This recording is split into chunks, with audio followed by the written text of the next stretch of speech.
We apologise, Senator Scullion. Please start again. Mr Deputy President, I rise to take note of answers given by Senator Carr. Mr Deputy President, since Labor abolished the Howard government's Pacific solution, we've had 12,000 people come on 241 boats, and not one single one of them has been processed offshore.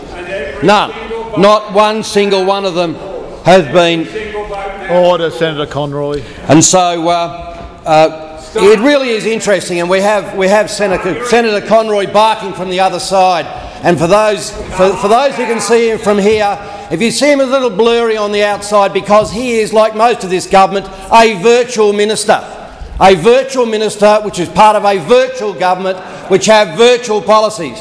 And the problem as he escapes out of his virtual door is that if you have virtual policies and you don't have a consistent approach to these issues, of course you end up with a complete mess, which is what our border protection is at the moment. And of course we've had a number of significant changes in policy, and it's really useful to have a look at some of the leaders' statements.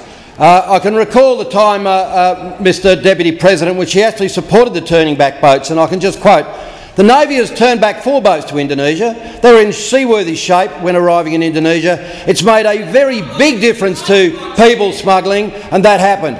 We think turning the boats back has made not only a significant difference, it fits in with our policy.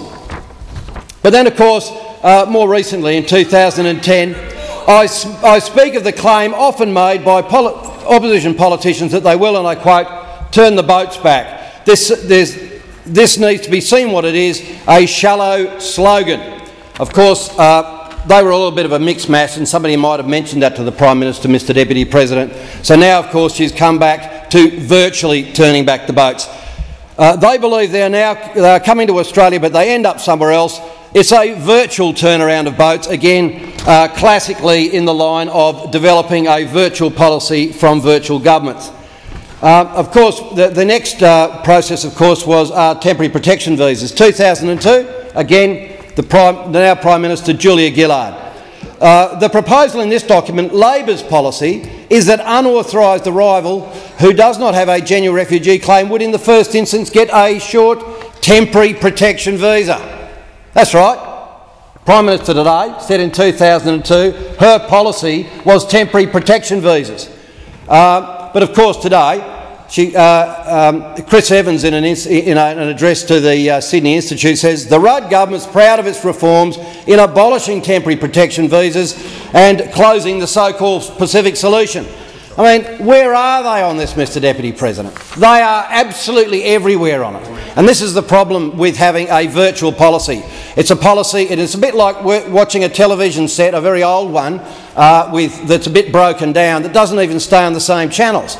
You know, you've got policy channel, it goes from one to the other, back to the other, and they're all a little bit fuzzy. And of course we've been hearing a little recently about the so-called Malaysian solution, which of course followed the Timor solution. It's a terrible word to throw around, solution, in front of such a debacle.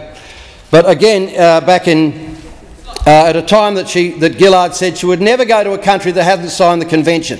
And she said in 2010, in terms of my plan for a regional framework and a regional processing centre, we want to deal with the countries that are signatory to the Refugee Convention.